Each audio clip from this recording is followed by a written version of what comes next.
네, 반갑습니다. 저번 주에는 이제 금강경 강의를 쉬었습니다. 대신에 영탑사에서 처음으로 이제 수계법회를 가졌습니다.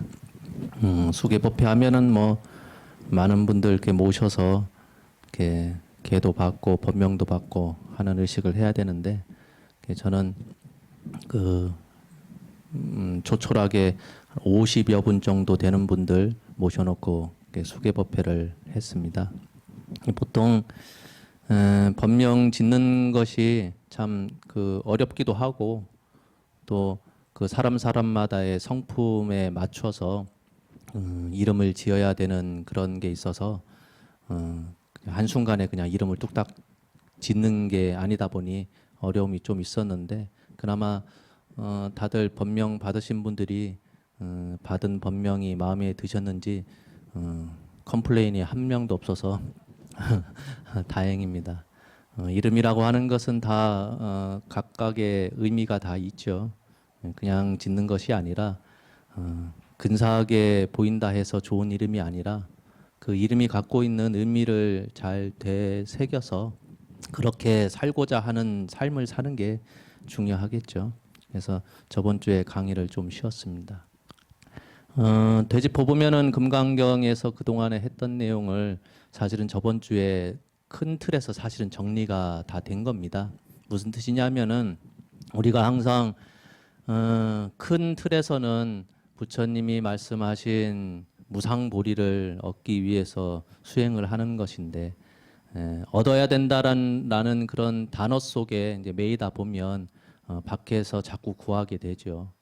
구해서 얻게 되면은 참 좋을 텐데, 얻고 나서의 그런 불보살님들, 성문승들, 또 열애라고 하는 부처님조차도 얻었을 때 그분들 마음속에는 얻었다는 생각이 전혀 일어나지 않는다. 그랬어요. 그러면서 첫 단계가 우리가 공부 열심히 하면 언젠가는 깨달음을 얻게 되겠지만, 얻게 되는 그 순간에 얻었다는 생각이 없어야 진정으로 얻은 것이다 라는 게 사실은 첫 단계죠. 그러니 누구는 그렇게 얘기합니다. 나도 얻고 나서는 얻었다는 그런 티 전혀 안 낼 텐데 일단 얻질 못했기 때문에, 또 얻은 분들은 자꾸 그런 얘기 하는데 나도 얻고 나서는 그렇게 주장할 수 있어 라고 얘기할 수 있겠죠. 옛날에 성철 큰 스님께서 글 보면은 공부 망친다, 책 같은 거 보지 마라, 그렇게 하셨거든요. 그런 말씀 많이 하셨어요. 근데 당신 방에 가보면 책이 그렇게 많아요. 책이 도서관을 낼 정도로. 그래서 당신 입적하시고 나서 상자였던 원택 스님께서 그 책을 다 보관할 수가 없으니까 국가에서 이제 뭐라고 해야 되나, 도서관 같은 거 지어준다고 하니까 당신이 설사 짓는다 하더라도 관리하기 힘드니까 나라에서 다 관리해 주십시오라고 해서 책을 기증해서 따로 도서관을 만든 걸로 제가 알고 있어요. 그렇게 책을 많이 좋아하셨던 분이 당신 스스로는 야, 책 읽으면은 사람 바보 돼. 책 읽을 필요 없어. 그렇게 말씀하셨는데 당신이 해보니까 그렇다는 거예요. 공부라고 하는 것은, 지혜라고 하는 것은 책 속에 있는 게 아니라는 뜻이겠죠. 근데 책이 나쁘다는 얘기가 아니라 책을 읽고 내 스스로 공부가 잘 돼서 지혜가 생기면 상관없는데, 어느 순간 보면은 자기 얘기를 하질 않고 책 얘기만 하는 경우가 많거든요. 저도 이제 옛날에 대학교 들어갔을 때 얘기를 가끔 하는데, 저는 수능 시험을 국어를 27점 맞고 영어는 13점 맞았어요. 근데 저는 항상 그래도 자부심을 갖고 있는 게 영어 주관식 하나 맞췄다는 거. 찍었는데도 불구하고 주관식 하나 맞췄어요. 수학은 잘했어요. 수학은 75점 만점에 74점, 한 문제 틀리고 다 잘했는데, 언어와 관련된 경우는 거의 젬병이었죠. 그러다 보니까 책이라고 하는 것은 뭐 무협지나 읽으면 읽었지, 다른 뭐 문학 소설 뭐 그런 거는 전혀 관심이 없었고, 철학책은 뭐 들춰볼 엄두도 못 냈고. 그런데 어느 순간에 이제 그 부처님 법 배워가면서 궁금해서 이제 부처님 책을 많이 읽게 됐어요. 읽게 되니까 나도 모르게 이제 사람들이 뭐 질문하면 대답거리도 생기고 또 어디 가서 친구들이랑 만나서 이렇게 그 뭐 술 한잔 먹게 되면은 그 자리에서 또 부처님 말씀도 이렇게 이러이렇더라 하면서 얘기를 근사하게 하는 내 자신을 발견한 적이 있는데 그렇게 말이 술술술 잘 나오는 어느 순간에 내가 스스로 되짚어 보니까 다 책 얘기하는 거지 내 얘기를 하는 게 하나 없어요.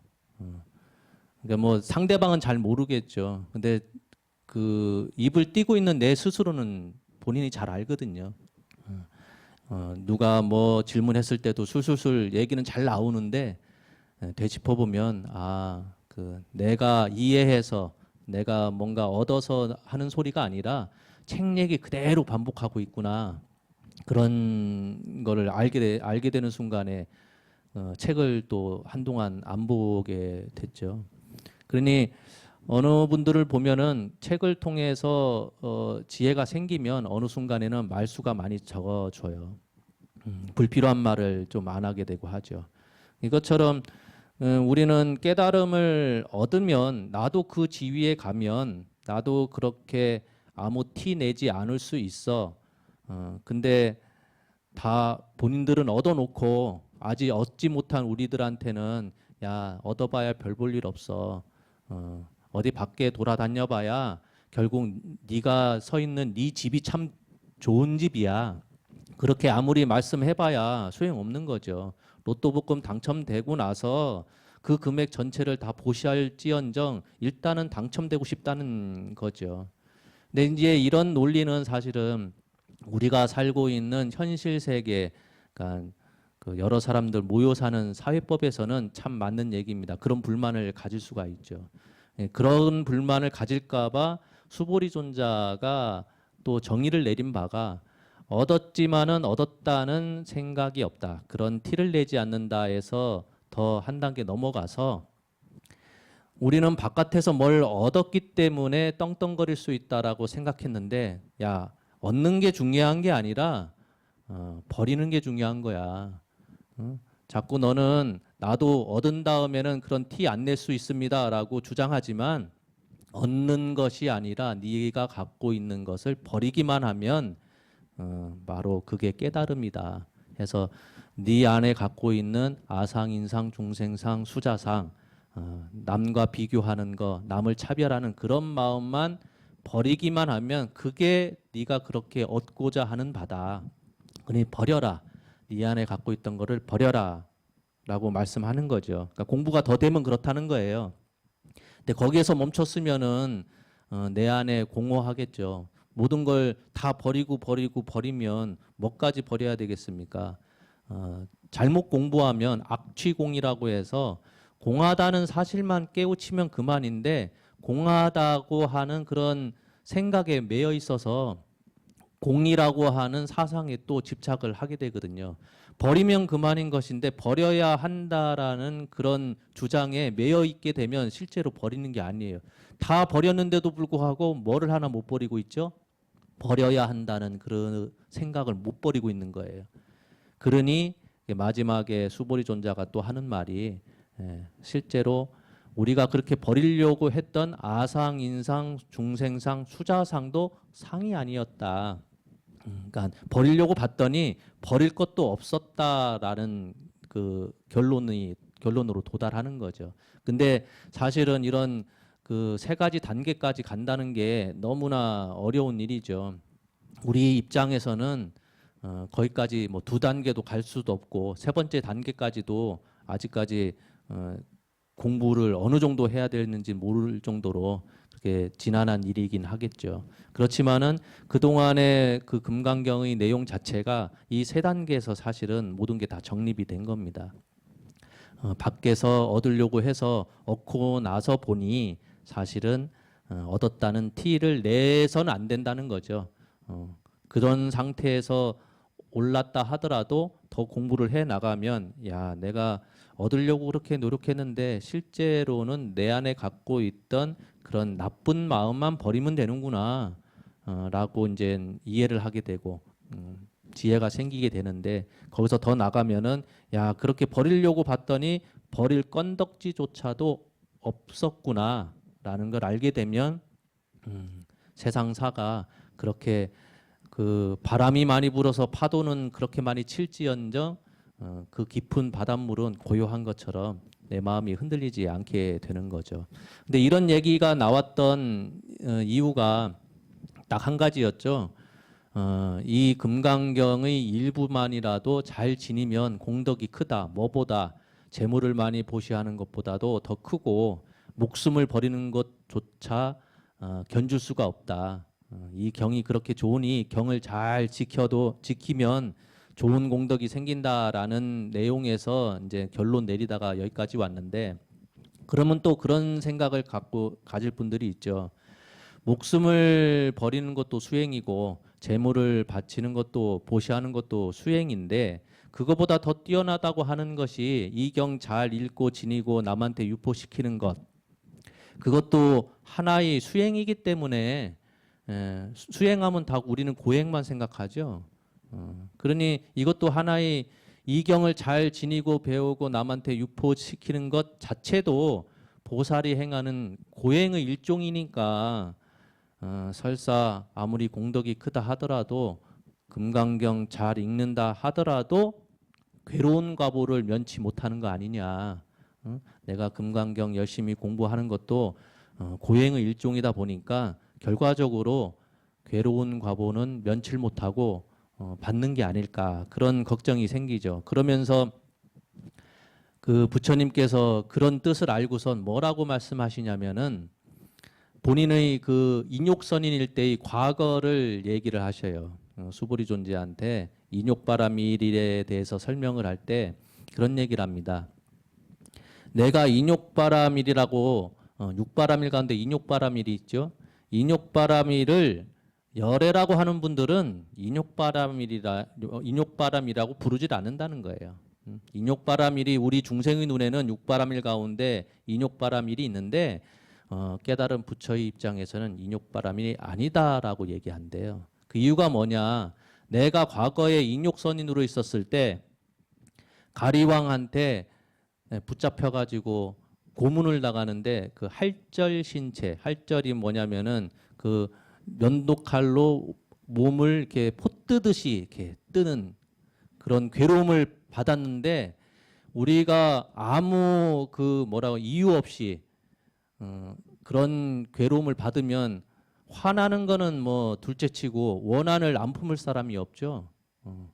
억울하게 붙들려서 그런 고통을 받을 것 같으면 화는 당연히 나겠지만은 어느 누구도 100명이면 100명 모든 사람들이 다 원한을 품을 겁니다. 죽어가면서도.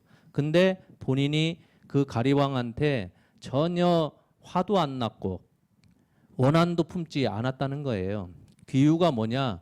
내가 그때 아상, 인상, 중생상, 수자상이 혹여라도 있었을 것 같으면 내가 화를 내고 원한을 품었을 텐데 나한테는 아상, 인상, 중생상, 수자상이 아예 없었기 때문에 전혀 원한을 품지 않았다는 거예요. 그 가리왕한테 그 붙들렸던 이유가 뭐냐면은 그 가리왕이 그 본인 왕이다 보니까 뭐 궁녀뿐만이 아니라 왕비들이 여러 명 있었을 거 아닙니까?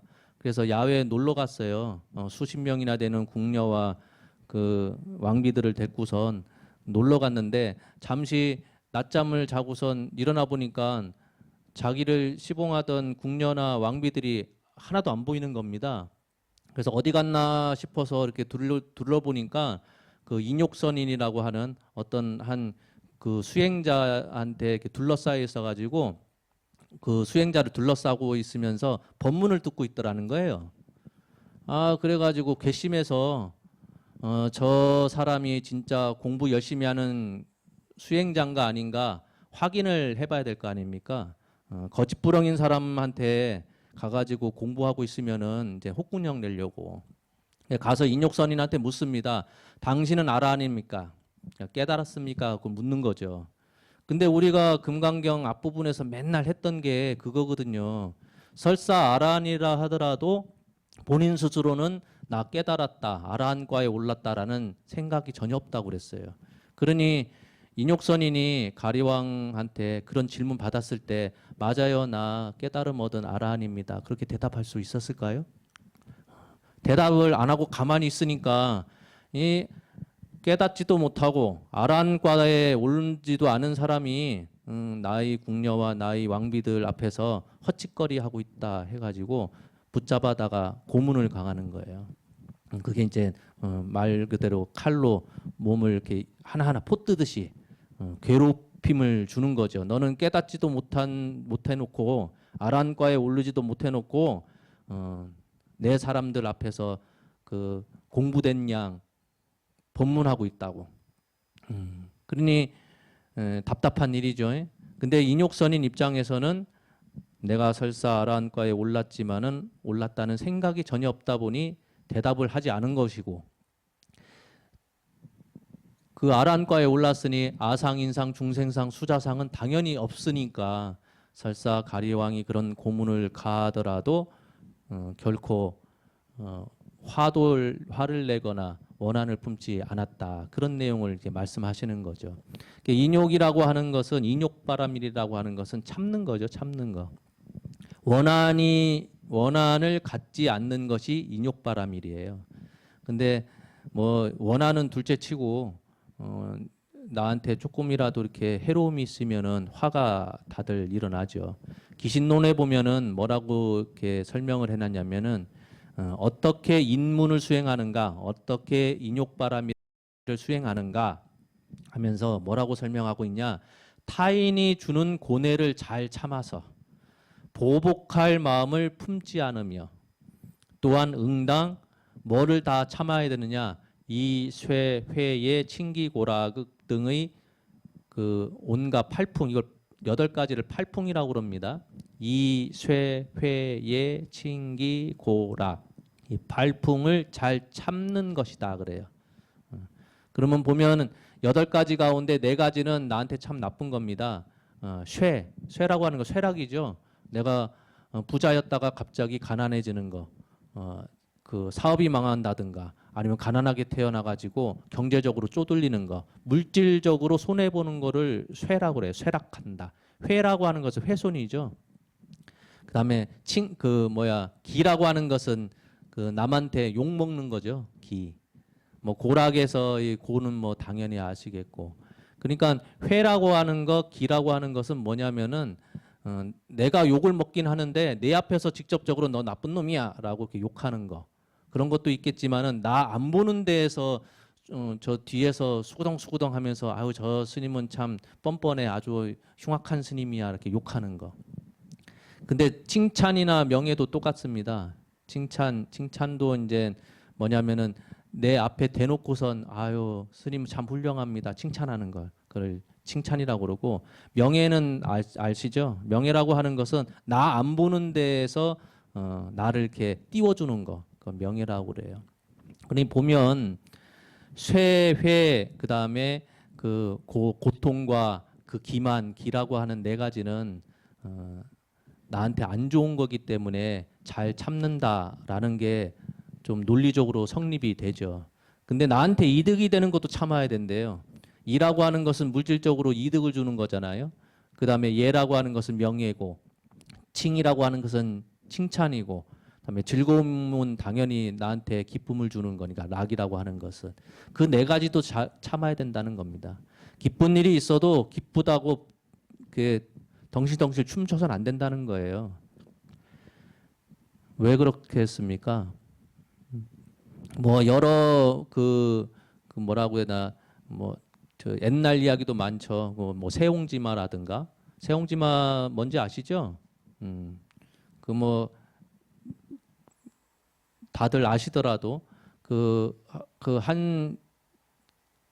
변방에 한 노인이 말을 키우고 있었는데 말이 한 마리 도망갔어요. 도망갔더니 동네 사람들이 아이고 말 잃어버려서 얼마나 상심이 크냐고, 말이 귀한 거고 재산의 일부이니까. 근데 그 양반이 별 반응이 없다라는 거예요. 그런가요? 그래서 말이 어느 날 돌아왔는데 혼자 돌아오질 않고 앞말 한 마리를 꼬셔가지고 데리고 왔어요. 그 말이 두 마리가 됐잖아요. 한 마리였는데 그 동네 사람들이 아 좋은 일 생겨서 기쁘겠다고 하니까 그 양반이 하는 얘기가 그런가요? 아들이 있는데 그 앞마리를 너무 좋아해가지고 타고 돌아다니다가 떨어졌어요. 낙상을 해가지고 다리가 부러졌네. 그랬더니 동네 사람들이 또 얘기하죠. 저놈의 말 때문에 아들이 그 병신이 됐으니까 다리가 부러져서 안 됐다고 얘기하니까 또 남자가 하는 얘기가 그런가요? 전쟁이 일어나가지고 동네 남자들을 다 징집해서 끌고 가는데 그 사람 아들은 다리 병신이라서 전쟁통에 끌려가질 않았어요. 그러니까 세옹지마라고 하는 것이 딴 게 아니라 좋은 일 생겼다고 해서 기뻐할 것도 아니고 나한테 안 좋은 불행이 왔다고 해서 얼굴 찌푸리고선 고뇌할 필요가 없다는 겁니다. 어느 때는 파도 치듯이 올라갔다가 어느 때는 또 내려오고 그러니 이 팔풍이라고 하는 것은 대표적으로 우리가 살면서 나의 기분을 띄웠다가 줄였다가 뛰었다가 가라앉혔다 하는 대표적인 것들을 묶어가지고 8개의 바람이라고 얘기한 겁니다.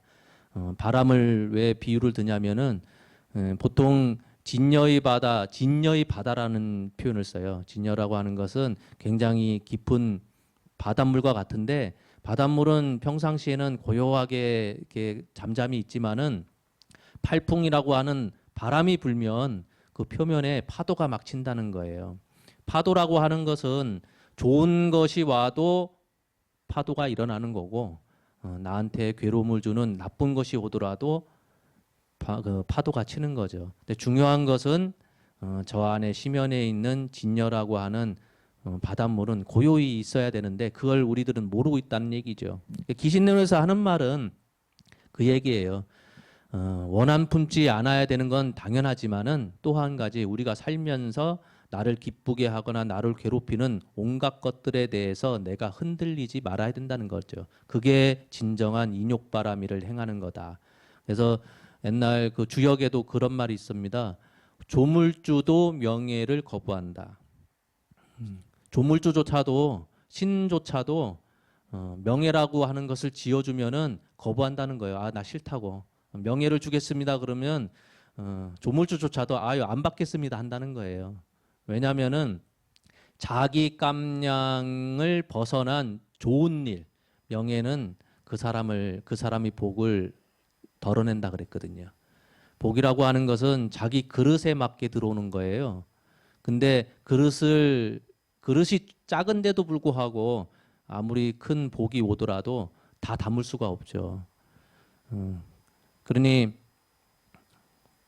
부족한 것은 뭔가를 통해서 채우면 되는 거고 남는 것은 내가 어쩔 수 없이 지키려고 하더라도 언젠가는 다 사라지는 경우죠. 그래서 옛날에는 비유를 그런 걸 많이 들었어요. 그릇을 키워라. 그릇을 키워서 언제든지 받을 수 있는 준비를 해라. 그 말도 맞는 말이죠. 근데 중요한 거는 그릇의 재질이 뭐냐가 중요한 것이고 그릇의 상태를 또 봐야 돼요.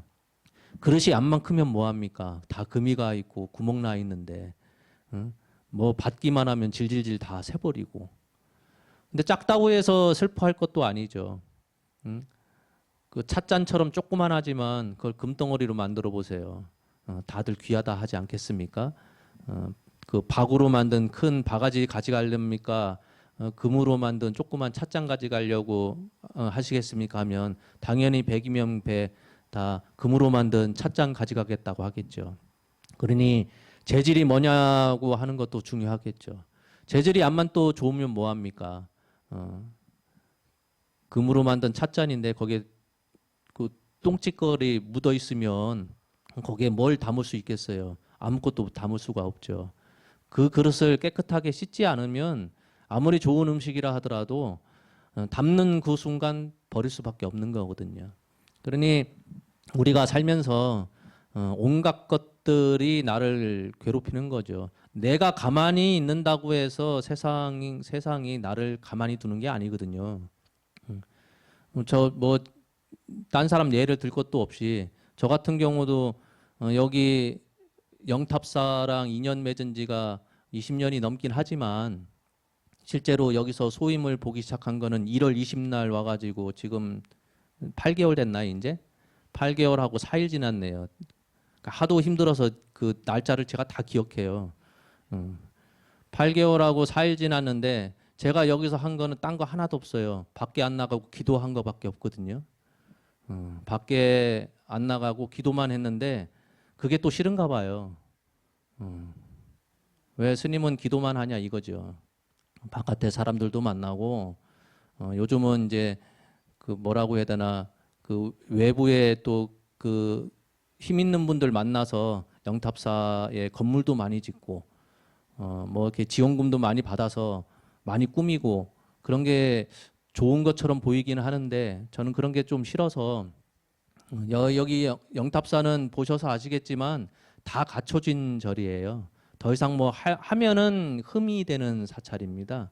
그러니까 있는 거 잘 보수하고 좀 이렇게 바람 들어오는 구멍이나 좀 잘 막고 그렇게 지내면서 기도만 하면 되는 절인데 저는 한 거 하나 없이 기도만 했는데 바깥에서의 평가는 극과 극이에요. 어떤 분은 스님이 뭐 딴 외부적인 활동 안 한다고 또 뭐라 하고 뭐 좋아라 하는 분들도 좋아하겠죠. 보면 나는 내 스스로 열심히 산다 하지만 내가 못나서가 아니라 내가 잘못돼서가 아니라 주위 사람들이 나를 바라보는 시선이 다 일률적이지는 않거든요. 좋게 보는 사람, 나쁘게 보는 사람, 이상하게 보는 사람. 그러니 그런 얘기를 들을 때마다 제가 어떨 때는 기뻐했다가 어떨 때는 막 침울했다가 하면 이 절이 그 제대로 굴러가겠습니까? 저는 여전히 그냥 열심히 기도하는 거고 앞으로도 열심히 그냥 기도하는 거고 그러다가 뭐 세상이 뒤바뀌어서 밖에 나가야 할 때가 오면 밖에 나가서 또 사람들을 만나면 되겠죠. 그것처럼 삶 자체가 내가 가만히 있는다고 해서 조용할 날이 며칠이나 있겠습니까? 다양한 일이 벌어졌을 때 거기에 대처하는 내 자신이 흔들리지만 않으면 된다. 그게 이제 인욕바라밀의 핵심이죠. 그래서 뜬금없이 이 대목에서 인욕바라밀을 언급한 이유가 분명히 있죠. 그러니까 우리가 금강경 사국에 경문을 외운다 하더라도 괴로움은 면치 못하는 게 아닐까라는 그런 의문이 드는 대목에서 부처님께서 인욕바라밀을 얘기를 하시는데 모든 괴로움은 다 인욕바라밀을 통해서 극복할 수 있다는 얘기를 하고 싶은 거예요. 괴로움이 사라진다는 게 아니라 기쁜 일이 사라지고 나를 괴롭히는 온갖 것들이 사라진다는 얘기가 아니에요. 팔풍은 언제든지 내가 눈 뜨고 살아있는 한 계속해서 부는 게 바람인데 고통이 사라지는 것이 아니라 고통을 극복해낼 수 있는 힘이 나한테 생긴다는 거예요. 이해 가시죠? 내가 가만히 있는다고 해서 내가 공부 열심히 한다고 해서 그 다음날 저 뜨거운 해가 안 뜨는 게 아니거든요. 제가 열심히 막 기도한다고 해서 어느 순간 내가 깨달았다고 해서 다가올 겨울이 안 오는 게 아니거든요. 겨울이 오면 공부된 사람들은 추위가 오니 대비를 하는 거고 여름이 오면 뜨거운 태양이 뜨니까 거기에 맞춰서 내가 대비를 하는 거거든요. 근데 어리석은 사람들은 뜨거우면 뜨거운 대로 태양 욕하고 있고 해를 욕하고 있고 추우면 추운 대로 날씨를 욕하고 있는 게 어리석은 사람들의 행태고 공부된 사람들은 거기에 맞춰서 내가 준비를 하고 대비를 한다는 거죠. 그러니 인욕바라밀을 이 대목에서 언급하는 이유가 고통이 사라진다 그 얘기가 아니라 고통을 이겨내낼 수 있는 힘이 생긴다. 인욕바라밀을 잘 공부하게 되면. 그래서 참된 인욕이라고 하는 것은 아상, 인상, 중생상, 수자상이 없어진 상태다. 그게 없어지면 나와 남을 차별하지가 않게 되죠. 나와 남을 구별하지 않게 되죠. 왜냐하면 아상, 인상, 중생상, 수자상이라고 하는 것은 비교하는 마음, 차별하는 마음이니까 그게 내 안에서 다 사라지면 나와 너를 구별할 지울 이유가 없죠. 그러니 나와 너를 구별을 짓지 않으면 성낼 대상도 없고 기뻐할 대상도 없는 거죠. 그렇죠? 그러니 불교라고 하는 것은 굉장히 논리적이에요. 과학적이고 논리적입니다. 그냥 부처님께서 야 이러니까 그냥 믿어 그게 아니에요. 내 안에 사상이 없어지면 나와 남을 차별하지 않게 되고 나와 남을 구별짓지 않기 때문에 성낼 것도 없고 기뻐할 것도 없고 나를 성내게 만들 대상도 없고 나를 기뻐하게 할 대상도 없다는 얘기죠. 그러니까 너와 나의 차별도 없고 참아야 할 대상도 보지 않기 때문에 인욕바람일이라고 하는 것이 있을 턱이 없죠. 말은 공부 안 된 우리들을 위해서 야 인욕바람일을 해야 너 공부 열심히 할 수 있어 라고 얘기하지만 깨달으신 열애의 입장, 부처님의 입장에서는 인욕바람일이라고 붙일 건덕지가 없는 거죠. 왜? 그분들은 누구를 차별한 적이 한 번도 없으니까. 그래서 그 기신론에 보면 그런 말을 합니다. 육바라밀을 잘 공부해서 뭐 이러이러한 그 수행의 과위에 올라라 하는 게 일반적인 내용인데 기신론에서는 그런 말을 해요. 우리의 본성, 법성이라고 하는 그 근본 자리를 잘 살펴보니까 우리의 본성 안에는 간탐이라는 게 없다라는 거예요. 그렇죠? 내 내면을 잘 살펴보니까 내 안에는 탐욕이라는 게 없더라. 뭔가를 아끼고 욕심내고 하는 그런 간탐심이 없더라는 것을 알게 되면 그때부터 당연히 베풀게 된다는 거예요.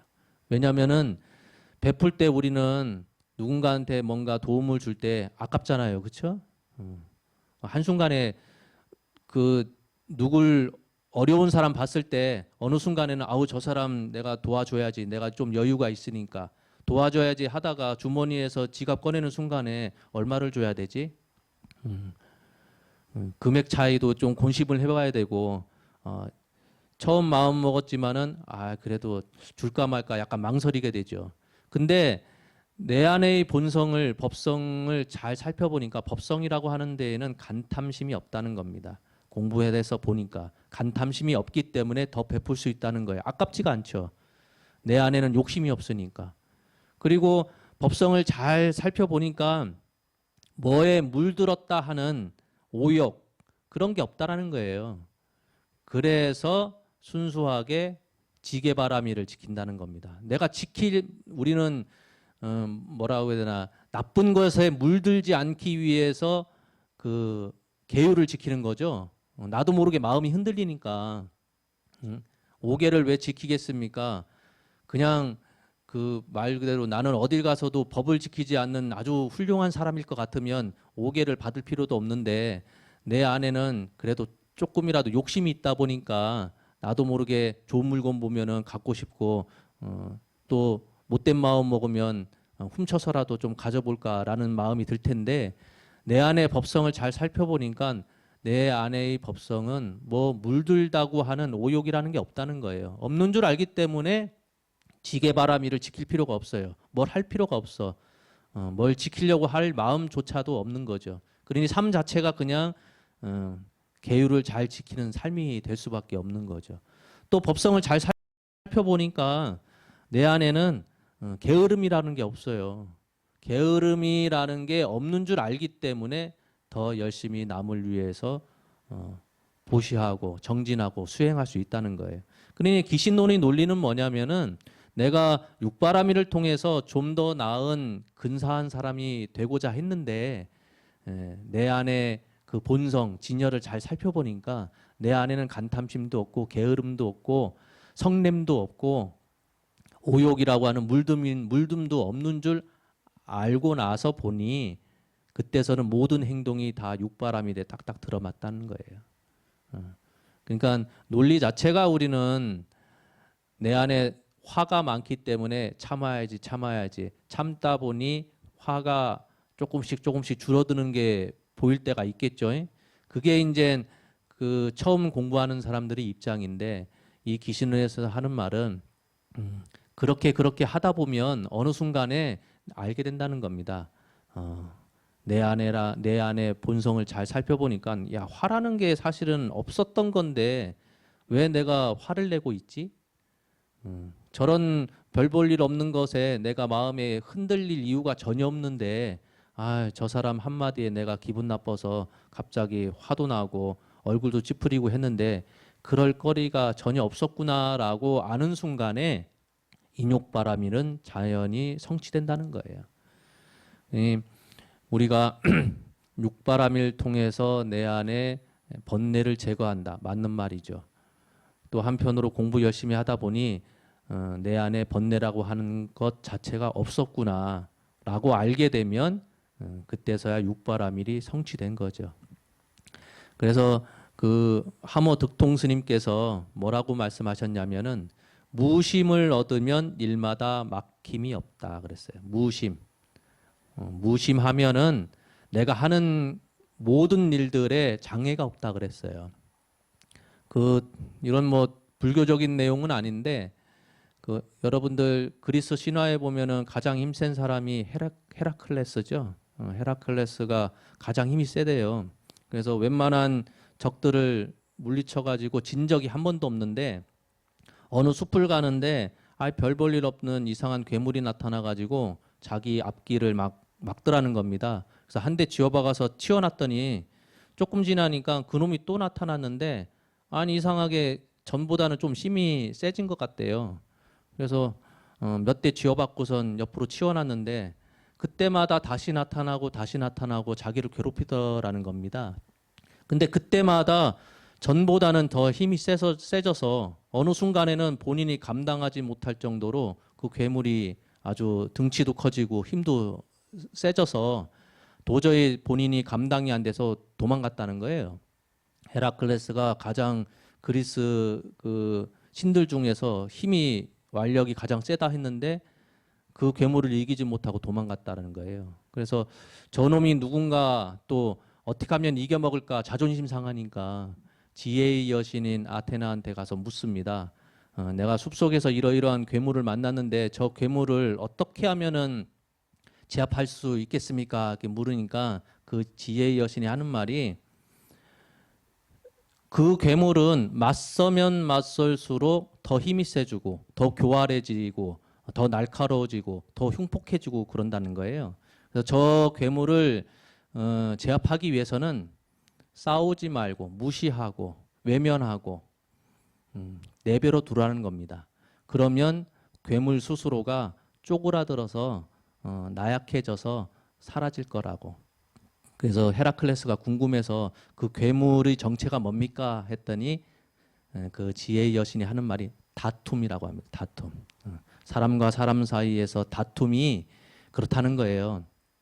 별거 아닌 일에 서로 의견이 안 맞아서 견해가 안 맞아서 그 싸우는 것을 다툼이라고 하는데 거기에 맞서 가지고 내 의견을 계속 주장할 때마다 그 다툼이 점점 커진다는 거예요.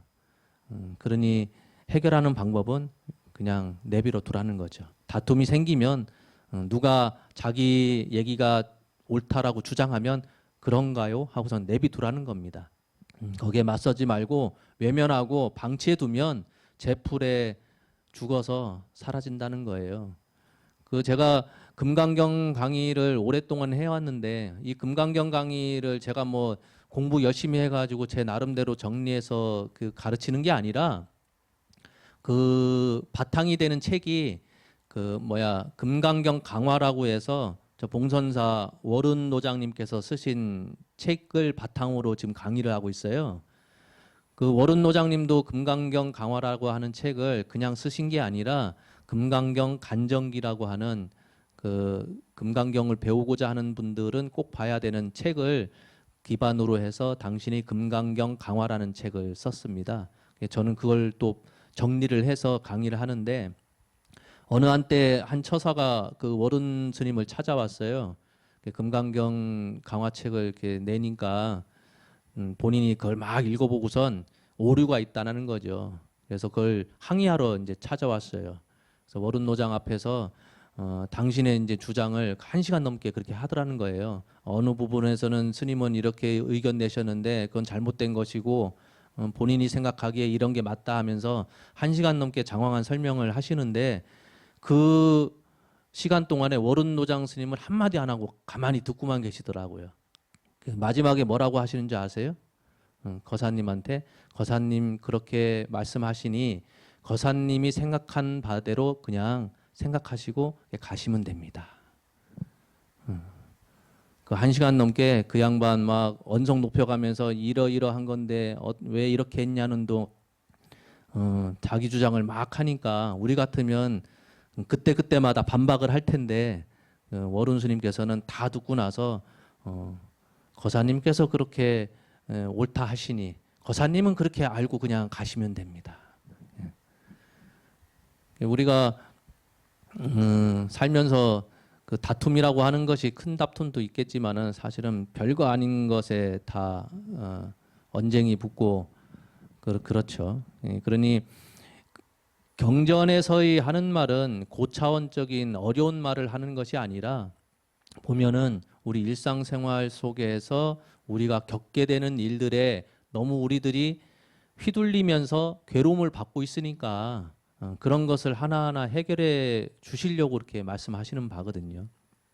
그래서 그 부처님께서 마지막으로 이제 결론 내리시는 게 이 인욕바라미를 설명하면서 그런 말을 합니다.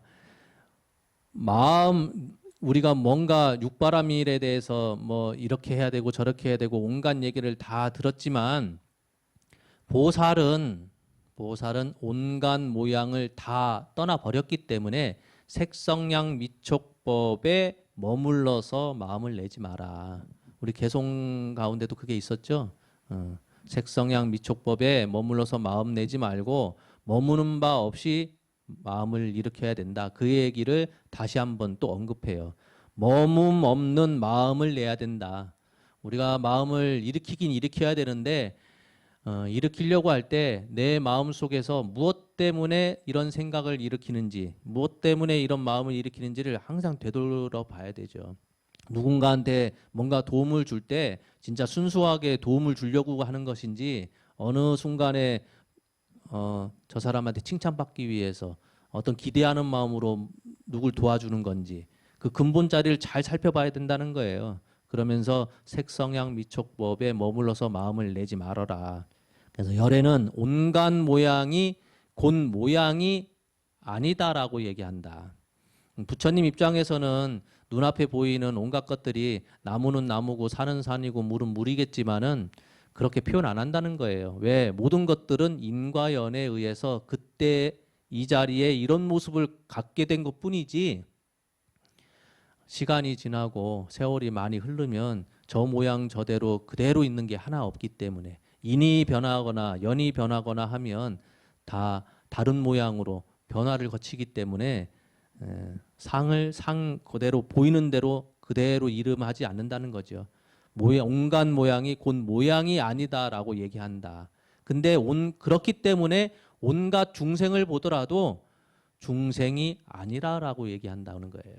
부처님 입장에서는 나한테 가르침을 받기 위해서 오는 어리석은 중생일지라도 그 중생을 중생으로 바라보지 않는다는 겁니다.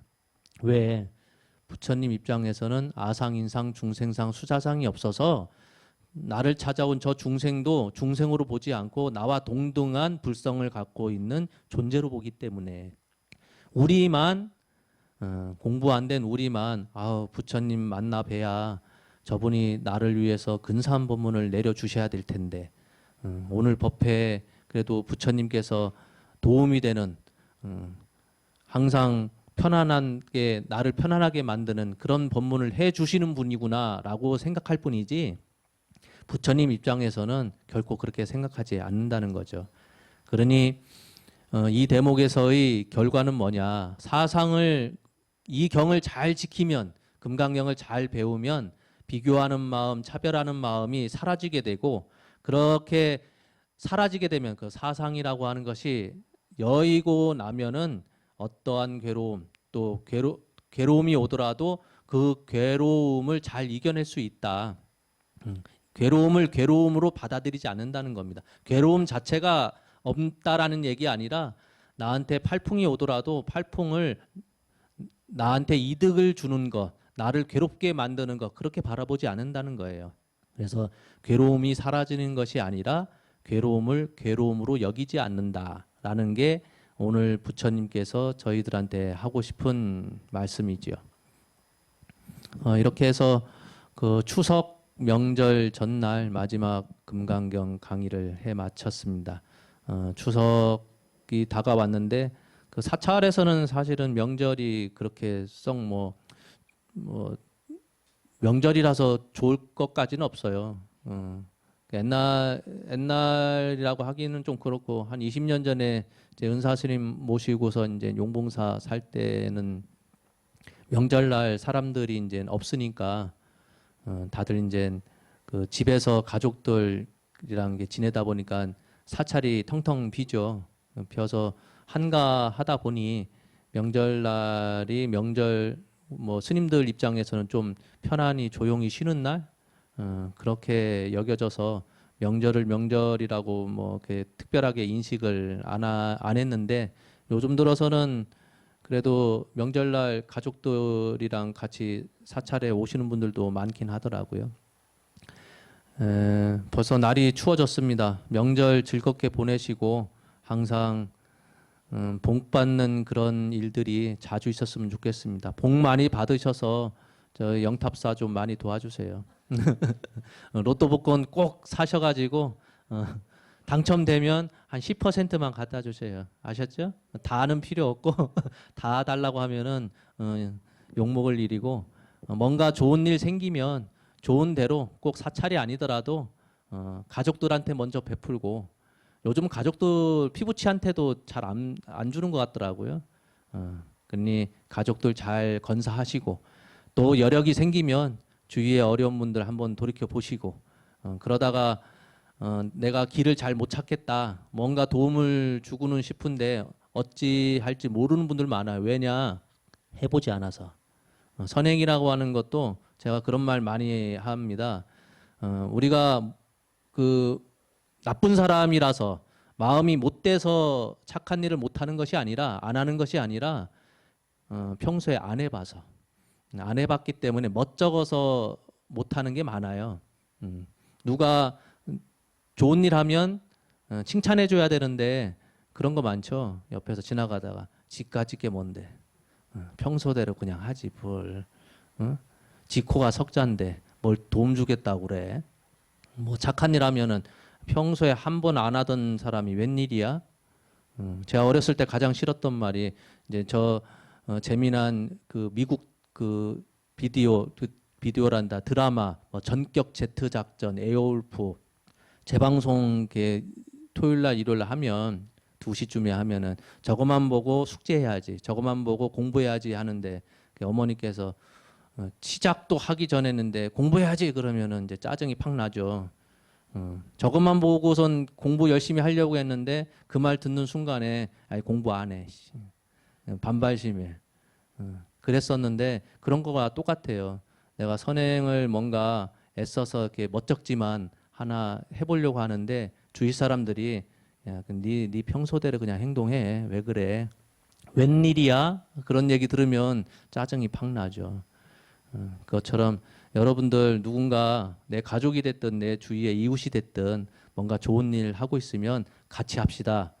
잘하네 하면서 칭찬을 해주셔야 그것 자체가 바로 또 보시고 또 공덕이 쌓이는 일이니까 항상 집안이 부유해지고 가족들마다 화합이 잘 돼서 또 자손들이 다 떵떵거리면서 아주 근사한 자리에 다 올랐으면 좋겠어요.